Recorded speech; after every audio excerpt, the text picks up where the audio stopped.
Jadi yang punya Al-Quran itu yang pertama kali diadili oleh Allah, dan yang dilihat itu sisi keikhlasannya. Jadi tidak pekerjaannya gitu. Pekerjaannya memang besar, tapi ternyata yang dilihat oleh Allah itu adalah perbuatan hati, yaitu keikhlasannya. Kemudian ditanya, kamu dulu kan punya Al-Quran banyak, dan kamu kan untuk apa itu Al-Quran dulu yang kami mudahkan buatmu?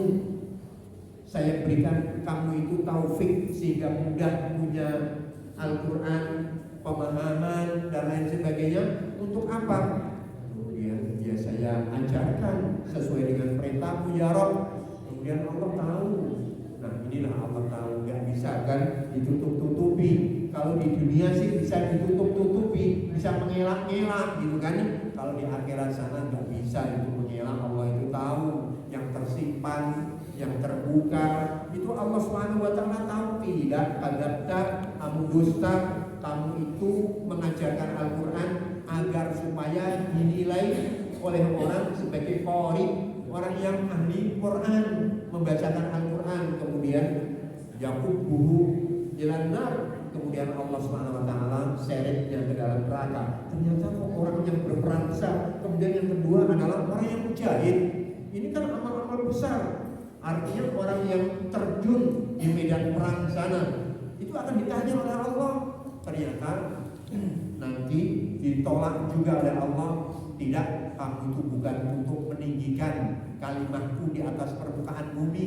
Kamu berjihad itu dulu agar supaya dikatakan syuja, pemberani dan lain sebagainya. Kemudian pun juga diseret oleh Allah SWT, gagal walaupun amalnya besar-besar kan. Ini kita lihat amal-amal yang terbesar semuanya yang terlebih dahulu diadili oleh Allah SWT. Kemudian yang punya harta, kemudian ditanya, dengan apa kamu saya berikan kemudahan rezeki harta? Ya saya infakkan di jalanmu ya Allah. Tidak, kamu itu supaya dikata orang yang dermawan. Kemudian pun juga sama. Jadi ternyata inilah pentingnya untuk saat kita memperbarui niat terus. Kadang-kadang kan bergeser dalam menjalani hidup ini, gak terasa lagi karena bisikan setan itu luar biasa halusnya. Kadang-kadang membuat kita terlena, tak sadar gitu kan ya.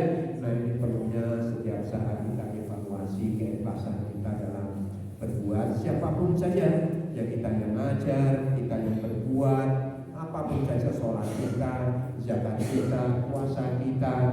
Makanya ternyata ibu yang dirahmati Allah, bapak yang dirahmati Allah, kata ulama, kita itu hendaknya punya amal yang tak diketahui oleh siapa-siapa. Itu kan ya. Jadi kita itu hendaknya punya amal yang sir, yang nggak tahu diketahui oleh siapa-siapa. Bahkan kalau perlu pasangan kita nggak tahu kita itu punya kelebihan amal gitu. Ya kan? Itu kan ceritanya ada sahabat siapa itu yang sendalnya, suara sendalnya sudah didengar di surga itu. Bilal ini punya amal rahasia yang Rasulullah sendiri aja nggak tahu. Rasulullah sudah mengajarkan, tapi Rasulullah nggak tahu amalan apa yang membuatnya sudah sampai surga sana. Yaitu ternyata dia itu membiasakan sholat 2 rakaat setelahnya wudhu. Jadi setelah ba'diyatul wudhu gitu kan ya, setelah wudhu pokoknya sholat 2 rakaat aja. Kalau memang ada waktu sholat ya sholat itu. Kalau memang kita wudhu, kemudian setelah wudhu kan ada qobliyah subuh, qobliyah zuhur, ya kita sudah qobliyah, itu berarti ba'diyatul wudhu juga.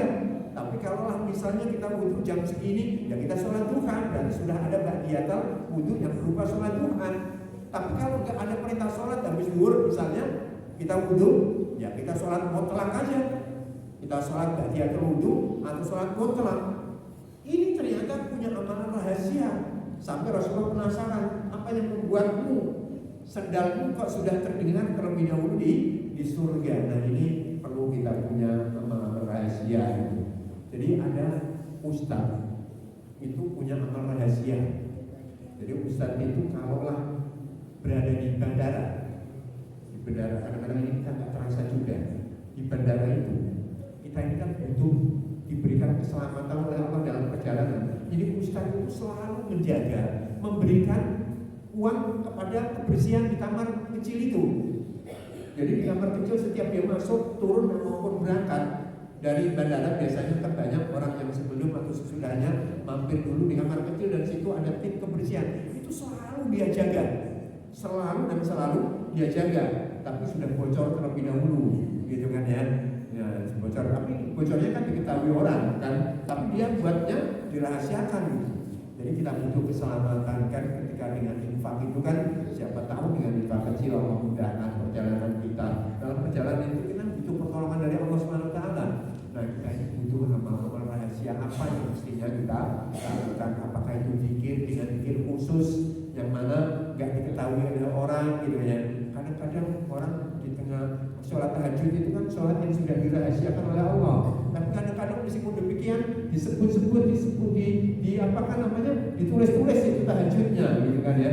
Itu kan amalan-amalan rahasia gitu. Kadang-kadang ada yang seperti itu, yang sementara amal ini kan disiapkan oleh Allah buat untuk yang ingin merahasiakannya. Tapi kadang-kadang disebut-sebut gitu. Wallahu a'lam bishawab. Nah, ini yang diajarkan oleh Allah dengan keikhlasan itu memang kerjaan hati yang memang berat sekali ya. Nah, ini mudah-mudahan dengan selalu menjaga keikhlasan ini, ya tolong ukur kesuksesannya itu amal soleh kita itu diterima oleh Allah SWT. Jangan sampai kita menganggap sudah banyak amal soleh, tapi ternyata di sana nggak ada buahnya, nggak ada hasilnya, nggak ada balasannya antara dirusak dengan keriaan tadi itu. Kemudian jangan Allah SWT.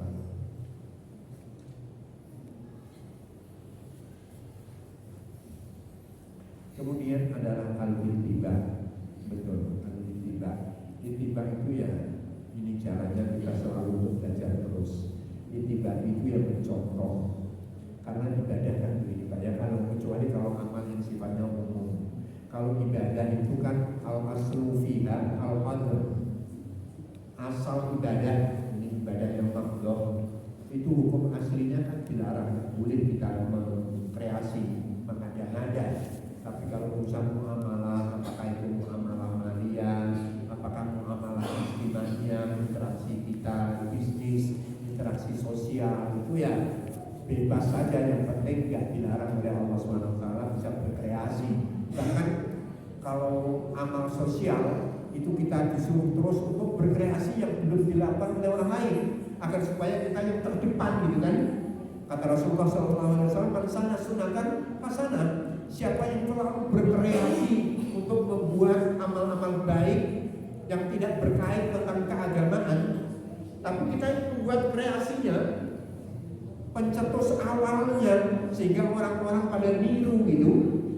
Nah, dia mendapatkan pahala amal baiknya dan pahala orang-orang yang mengikuti kreasi dia. Ini kan sangat luar biasa kalau dalam interaksi sosial. Kalau dalam muamalah istimahiyah, muamalah sia-sia, muamalah maliyah, itu kan kita bebas untuk berkreasi. Tapi kalau urusan ibadah kepada Allah SWT, ya kita dulu harus mengikuti contohnya. Nah, ini penting kalau dalam urusan sosial kita berupaya untuk berkreasi. Kita membuat yang pertama sehingga orang meniru. Misalnya kita membuat infak mingguan RT misalnya. Idenya pencetusnya kita. Ternyata kok orang pada mau infak, kita cuma hanya punya ide. Kemudian dilaksanakan. Ini karena ide kita yang membuat sunnahnya, ya pahala yang didapat mereka, gitu kan ya. Mereka pada melakukan infak mingguan, nah itu misalnya, atau infak subuhan, kemudian mereka menjalankannya, kita yang punya idenya, pencetusnya, ya kita mendapatkan pahala seperti pahala pelakunya, karena kita yang sunnahnya.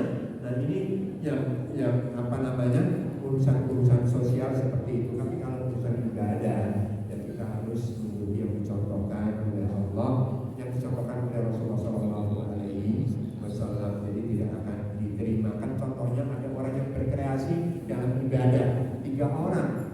Justru 3 orang ini menganggap ibadahnya Rasulullah SAW itu sedikit. Dia berkreasi, membuat ibadah, merasa ibadahnya ini yang paling banyak, dan Rasulullah dinilai ibadahnya sedikit. Yaitu di saat mereka menganggap lebih daripada Rasulullah, kemudian merasa lebih baik. Kalau saya menganggap dirinya lebih baik, berkreasi dalam ibadah. Kalau saya ini setiap malam nggak pernah tidur.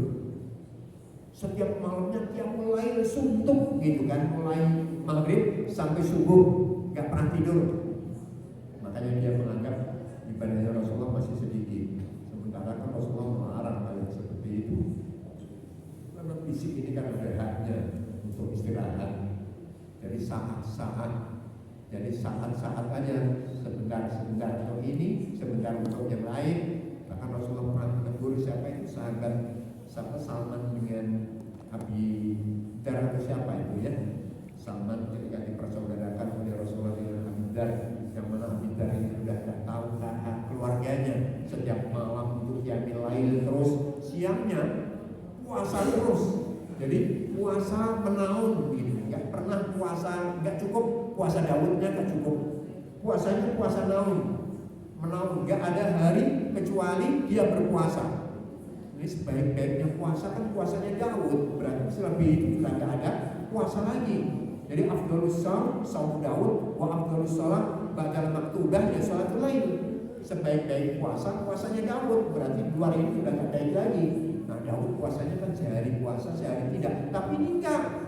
Salah seorang sahabat ini setiap harinya puasa terus ya, tidak mencontoh Rasulullah SAW. Yang satunya lagi, saya nggak mau menikahi wanita karena kalau nikah nanti ibadah saya akan diganggu oleh istri saya. Nah kemudian ternyata tiga sahabat yang menganggap ibadahnya Rasulullah itu kecil, sedikit, tak bernilai karena dia melawan aturannya Rasulullah SAW, diluruskan oleh Rasulullah SAW. Siapa yang mengatakan ini dan itu tadi? Saya yang lebih bertakwa daripada kalian. Jadi kalian itu salah melakukan itu semuanya. Jadi ini semuanya sebagai contoh, tidak cuma hanya banyak, ya tidak cuma hanya banyak ukuran ibadah, tapi ukuran ibadah itu adalah kesesuaiannya dengan yang dicontohkan oleh baginda Rasulullah SAW. Sekali lagi ini dalam urusan ibadah, yang dalam urusan sosial ya kita berkreasilah dalam kebaikan di luar urusan ibadah. Nah, siapa yang dirahmati Allah SWT? Kemudian samarotnya, kita itu ingin melihat buah dari amal soleh ini apa. Kadang-kadang ketika tidak memahami, tidak mengerti buah dari amal soleh, makanya tak termotivasi untuk melakukan amal soleh. Orang mengajar yang lainnya tidak mau melakukan amal soleh karena dianggap amal soleh itu nggak ada imbas kebaikannya, nggak ada dampak kebaikannya. Ternyata amal soleh yang dilakukan oleh manusia ini itu dampaknya sangat amat banyak sekali, baik itu dampak di dunia maupun dampak nantinya di akhirat. Jadi tidak cuma balasan amal soleh itu di saat nanti ketika sudah kembali kepada Allah di alam akhirat, kemudian baru memetik hasil amal solehnya. Tidak, saat masih hidup di dunia itu Allah SWT memberikan buahnya, buah-buah dari amal soleh. Ini dikatakan pertama, jemaah dirahmati Allah SWT, buah dari amal soleh pasti amal soleh atau amal buruk ada buahnya di dunia ini dan di akhirat. Allah SWT berfirman misalnya dalam surat Al-Baqarah 281. Allah jelaskan amal soleh itu ada buahnya, ada hasilnya. Baik amal itu baik maupun tidak baik, itu ada hasilnya. Dalam surat Al-Baqarah 281 Allah SWT berfirman, wattaqu yawman turja'una fihi ila Allah thumma tuwaffa kullu nafsin bima kasabat wa hum la yudlamun. Surat Al-Baqarah 281. Wattaqu yawman, bertakwalah kalian, takutlah kalian pada suatu hari. Dalam hidup kadang-kadang kita nggak pernah meresapi ayat ini, mendadaburi ayat ini. Takutlah kalian untuk menghadapi suatu hari. Berarti hari ini harus kita perhatikan, karena Allah memerintahkan kita untuk memperhatikannya. Jadi dalam hidup ini para bapak, para ibu yang dirahmati Allah, kita itu harus memperhatikan apa yang Allah perintahkan untuk memperhatikannya. Makanya ayat-ayat Al-Quran yang di dalamnya memerintahkan kita untuk memberikan perhatian yang banyak dalam satu masalah, itu berarti manfaatnya banyak. Ketika kita diperintahkan untuk memperbanyak mengingat masalah-masalah yang diperhatikan oleh Allah. Jadi perhatian kita itu semestinya harus tertuju kepada apapun saja yang diperhatikan oleh Allah SWT. Dan ini tingkat perhatiannya Allah terhadap amal itu beda-beda. Bahkan ada ayat Al-Quran itu cuma satu ayat aja ketika berbicara tentang wudu dan tayamum, satu ayat. Tapi di dalam Al-Quran yang lebih banyak ditekankan oleh Allah itu adalah jihad di jalan Allah. Itu berulang-ulang. Berarti dalam hidup kita ya harus memberikan porsi yang besar terhadap apa yang diperhatikan oleh Allah SWT. Jangan sampai kita banyak berselisih dalam permasalahan-permasalahan yang tidak banyak dibicarakan oleh Allah SWT. Kadang-kadang kan kita lihat masyarakat kita memperdebatkan dengan lama, dengan panjang waktunya tentang kaitan wudu ini batal ataukah tidak, tapi mengabaikan hal-hal yang sangat diperhatikan oleh Allah SWT. Sehingga kalau menyentuh istri itu batal wudunya, itu kan enggak, nanti perbedaan pendapat. Kunut misalnya enggak kunut, ini kan cuma dibicarakan dalam satu hadis saja, kunut dan tidak kunut ini kan, tapi diperselisihkan sedemikian lamanya sehingga akhirnya enggak jadi jamaah. Tapi yang masalah jihad di jalan Allah yang sangat amat diperhatikan ini diabaikan. Nah, ini salah di dalam memberikan porsi perhatian tidak sesuai dengan porsi yang diperhatikan oleh Allah SWT. Jadi ternyata kita ini diperintahkan oleh Allah untuk memberikan perhatian terhadap hari di mana kita akan dikembalikan pada hari itu. Jadi kita semuanya ini akan dikembalikan oleh Allah SWT dalam satu hari, dibangkitkan oleh Allah SWT untuk bertemu dalam suatu hari. Ittaqu yauman turja'una fihi ilallah. Jadi wattaqu yauman turja'una fihi ilallah. Bertakwalah, takutlah kalian pada suatu hari di mana kalian akan dikembalikan lagi pada hari itu. Jadi ini kita yakin akan adanya hari pembalasan. Itu harus kita perhatikan. Di sana ada pembalasan. Makanya ulama-ulama itu pernah mengatakan begini, bahwasanya di saat Anda didolimi oleh orang lain, jangan sampai Anda itu bersedih, karena Allah SWT sendiri nanti yang akan menghakimi di suatu hari. Allah itu gak lupa. Jadi kalau ada orang yang berbuat dolim kepada kita, gitu kan, jangan banyak bersedih. Allah gak lalai, Allah gak lupa kepada orang ini. Suatu saat akan mendapatkan balasan tersendiri di hadapan Allah sana. Makanya jangan abaikan hari ini, gitu kan ya. Walaupun terdolimi, wattaqu yauman turja'una fihi ilallah tsumma tuwaffa kullu nafsin. Kemudian setiap jiwa itu akan dipenuhi apa yang telah mereka perbuat, dan mereka tidak akan didolimi. Jadi akan diberikan buahnya.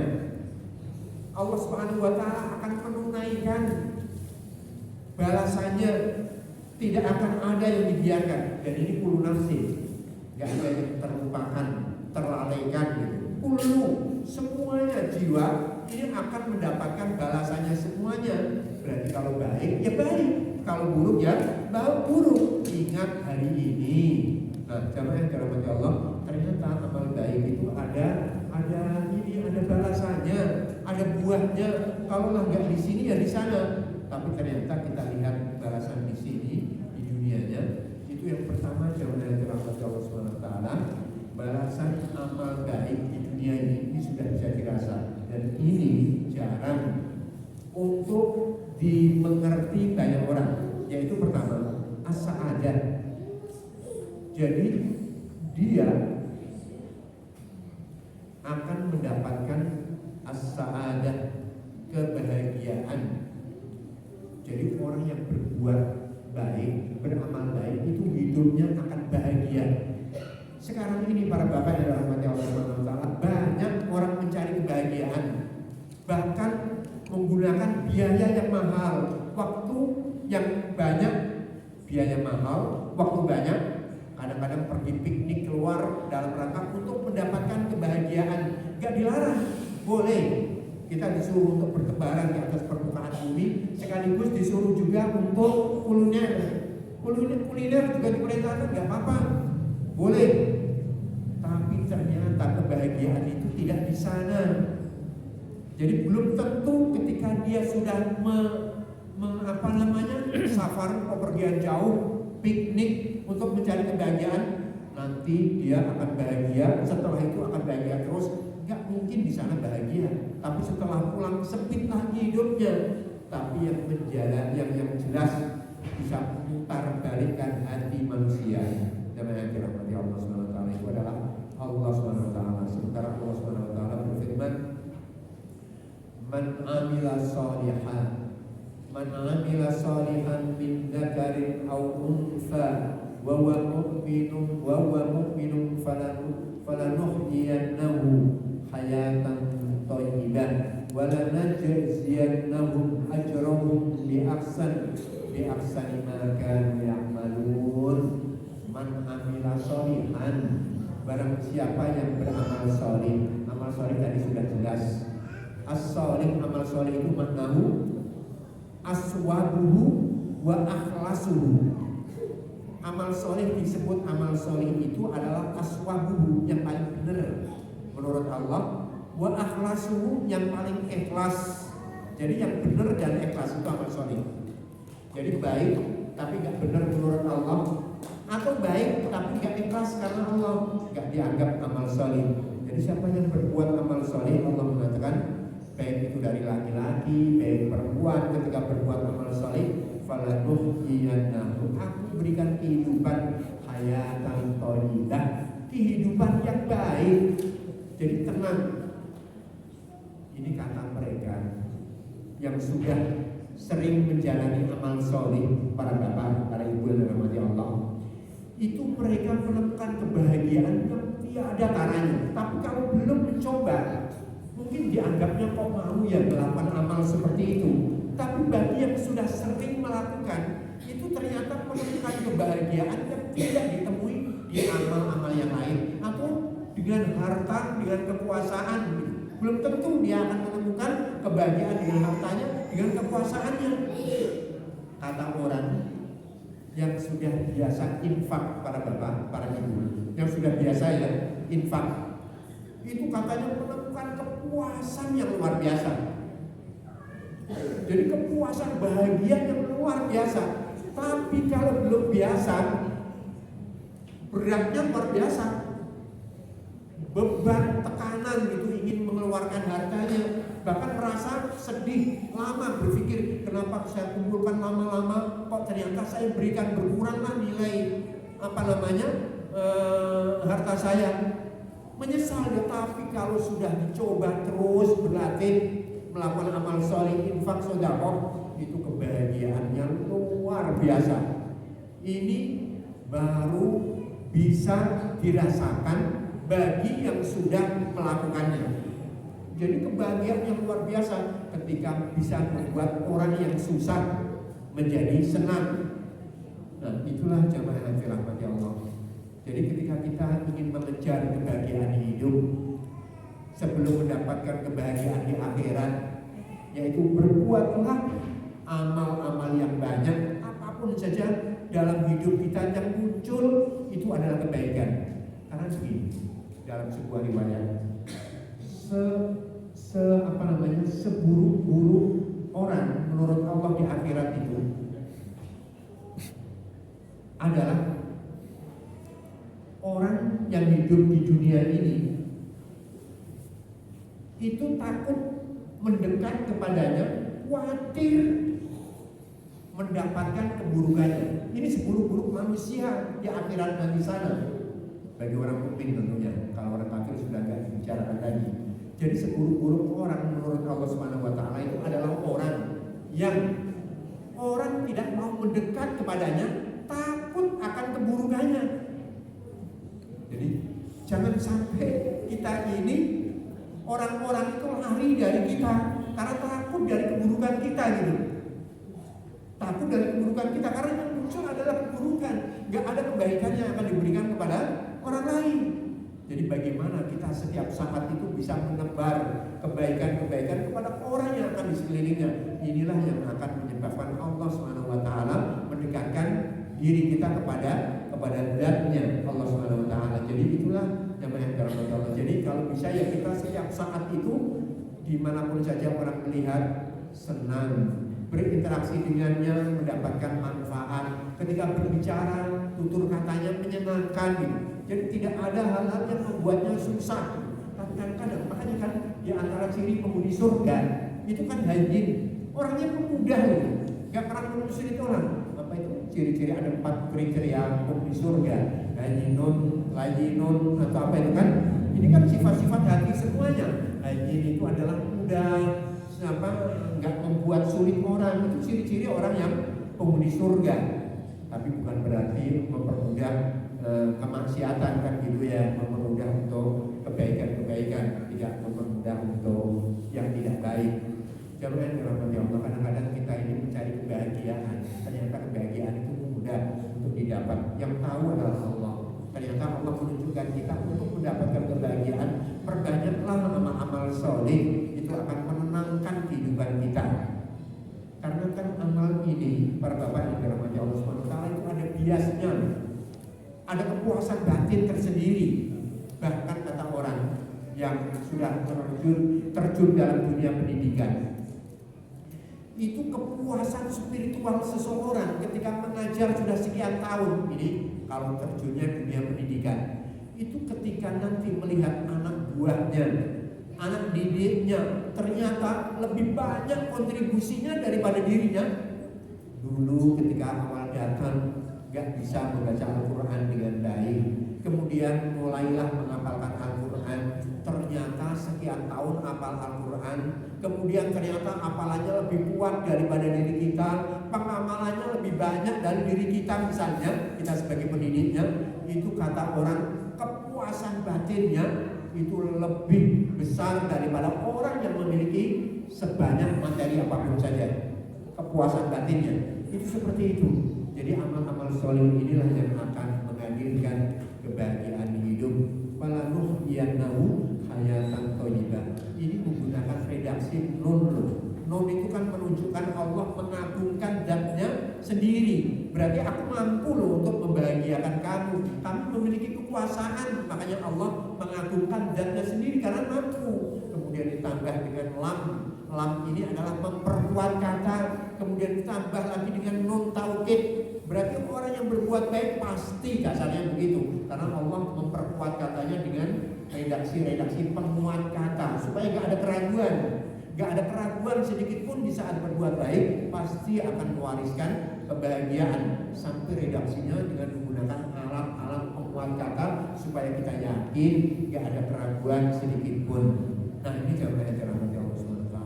Kemudian berikutnya, hifdzul ahli wal dzurriyyah wal amwal.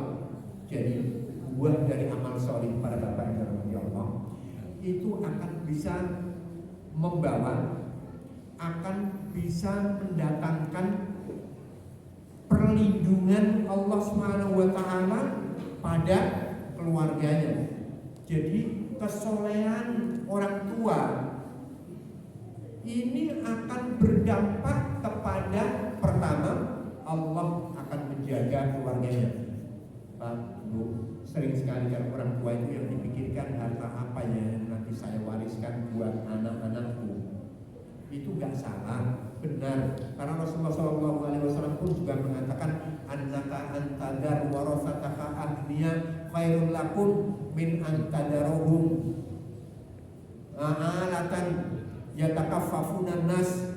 Kamu kalau meninggal dunia kok mampu meninggalkan harta untuk anak-anakmu, yaitu lebih baik ketimbang kamu meninggalkan anak-anakmu dalam keadaan miskin, gak punya usaha, kemudian setelah itu meminta-minta. Ini memang perlu untuk memberikan warisan, baik itu kan arahan pekerjaan, apakah harta itu perlu juga. Tapi yang jelas ada di luar itu, Allah SWT dengan amal soleh kita itu yang akan menjamin keluarga kita.